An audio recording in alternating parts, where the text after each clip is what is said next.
Hello students. Today I am going to explain you class 8 chapter 6 according to the new NCERT syllabus.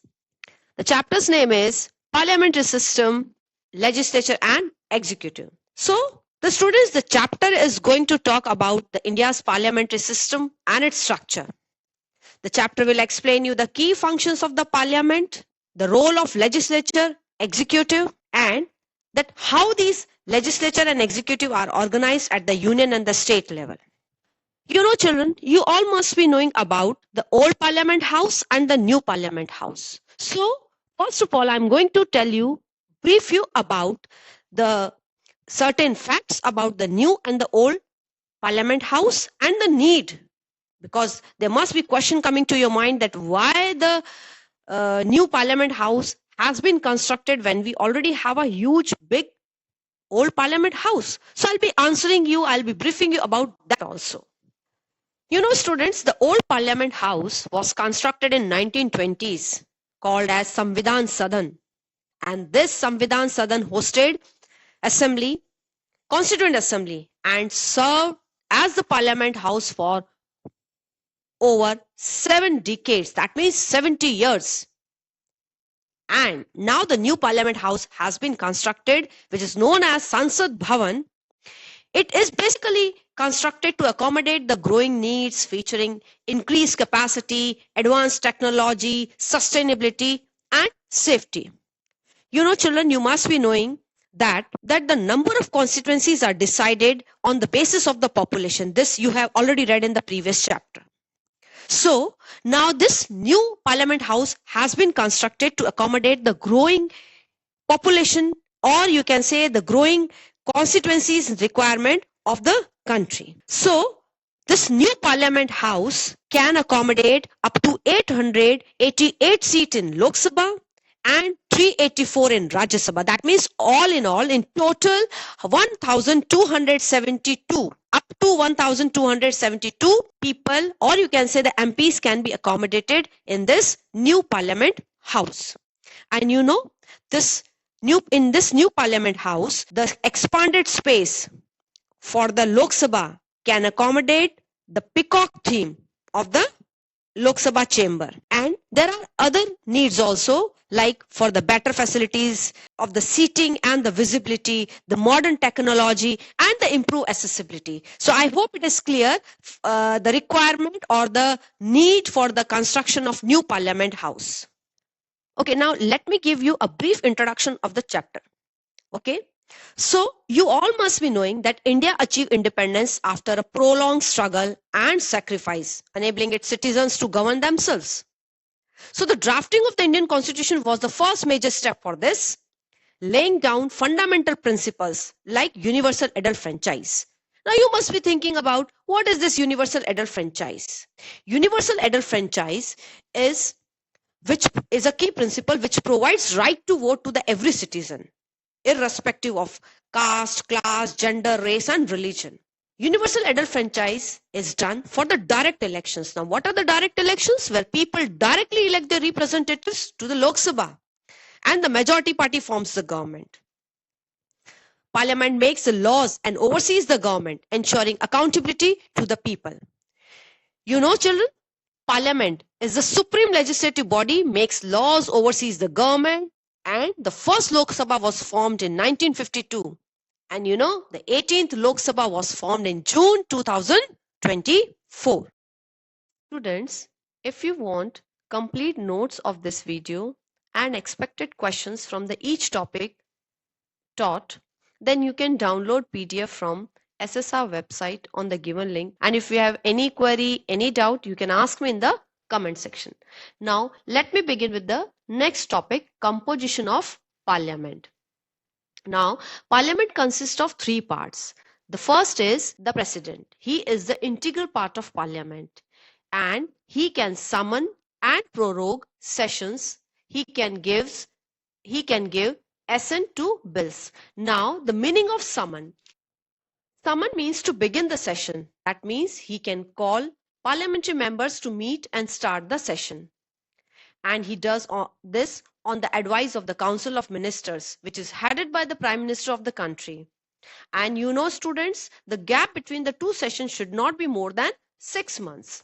Now, let me explain you the meaning of prorogue. Now, he can prorogue the session, means that he can tell the parliamentaries to end the session of the parliament. Now, it is again done on the advice of the Council of Ministers. And the students, the president prorogues the session when the work of the session of the parliament is completed. Now the next is Rajya Sabha. Rajya Sabha means Council of States or upper house. You know, the Rajya Sabha represents the states in the parliament. It checks the laws made by Lok Sabha, prevents quick decision and helps maintain balance between the central and the state government. Then the third part is Lok Sabha, which is also called as House of the People or lower house. Now, Lok Sabha represents the people, makes the laws, controls the government, approves the money bills, and decides who forms the government. At the center, through the majority support. And you know, students, India follows a bicameral system. Now, what is this bicameral system?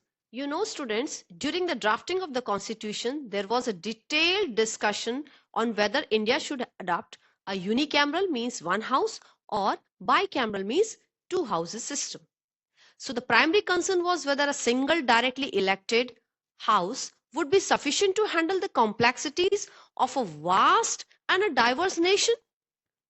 So it was decided to have bicameral. To uphold the spirit of federalism, the Rajya Sabha, that is the Council of State, was created alongside the Lok Sabha. Now this second chamber ensures that the state interests are represented at the national level, providing a check and balance to the directly elected lower house. So now a question must be coming in your mind that what is the meaning of federalism? Federalism means a system of government where power is shared between the central, the state government. That is the two-tier system of the government. But students, do you know that we have three-tier system? That means central, state and the local government. Central government matters of national and solves the matter of national importance, that is defense, foreign affairs, currency, whereas the state government governs regional matters, that is police, agriculture, public health, and the local government, panchayats and municipalities, for grassroots governance. And do you know, students, that why India has opted the third tier? Because India began with the third tier government system in 1992 with the 73rd and 74th constitutional amendment to manage large population and meet local needs effectively. Now there are certain facts which are given in your NCERT books, so let's go through once. Members of the Lok Sabha are chosen through direct elections and are based on universal adult franchise, or you can say suffrage. The constitution allows a maximum of 550 members in the Lok Sabha. Members of Rajya Sabha are elected indirectly and are chosen by an electoral college. The number of seats in both Lok Sabha and Rajya Sabha is based on the population of each state.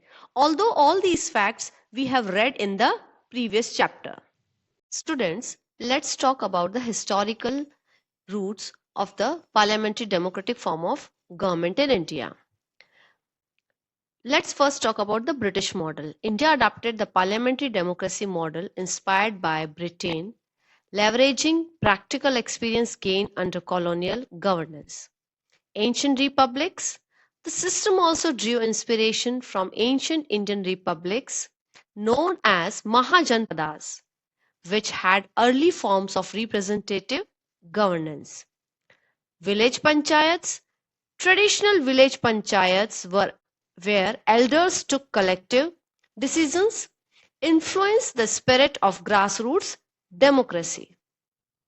Let's talk about the functions of the parliament. The primary role, legislative. Now the main role of the legislative is making laws for the governance of the country. Legislative debates and pass the bills on national issues. It approves the national budget and financial plans. It also amends the constitution whenever it is necessary. If I talk about the executive ensures the laws are implemented and enforced efficiently. It holds the government accountable to the people. It questions policies during question hour. It ensures the Council of Ministers remains responsible to the Lok Sabha. Now let's discuss about the presiding officers of both the houses, Lok Sabha and Rajya Sabha. The presiding officer of Lok Sabha is called as the Speaker. He conducts the sessions of the House. He grants permission to members to speak. He maintains discipline and decorum. And he enforces rules of parliamentary procedure. Whereas the chairperson of Rajya Sabha, that means that in Rajya Sabha, the presiding officer is known as chairperson, who is the vice president of India, act as ex officio chairperson. Now, ex officio chairperson means that someone who is chairperson just because of their job. It is not that they are chosen separately. Okay. Since by default, the Vice President of India becomes the chairperson, that's why he is called as ex officio chairperson. He presides over the sessions of the upper house, that is Rajya Sabha. He ensures proceedings follow established rules. He also maintains order during debates and voting. The Union Executive. President of India, the head of state and nominal executive. All executive action are taken in their name.